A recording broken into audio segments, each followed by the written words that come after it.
Let's talk about relationships. What constitutes a good relationship?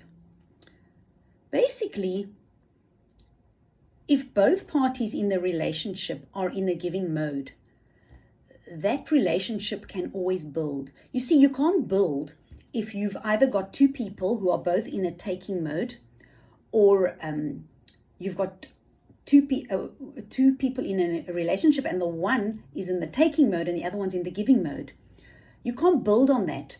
You've got to be on common ground to build, and in a positive way. So the positive common place to be is when both are in a giving mode. Because here's the thing. If you and I have a relationship and we are both in a giving mode, then we are both receiving.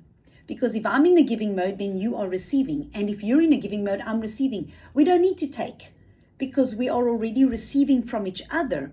And relationships where both are in the giving mode and both are looking outward towards the other, there will always be a connection. And that relationship will always build. It's the only relationships that build. And this is important in any of the main relationships in our life, the important relationships with parents and children, husband and wife, and with siblings. Those important relationships that God gave us, we can only succeed and really build on those and have good, strong, supportive relationships when we are both in the giving mode. And when we're in a relationship where the one is giving and the other one is taking, the giver needs to put a limit on how much they will give. Because here's the thing, the taker doesn't know when to stop taking. And if the giver doesn't put boundaries up and limits to how and where and when they will give in the relationship, if they don't do that, they will become resentful. The taker will just keep on taking, and they keep raising the bar because it's never enough.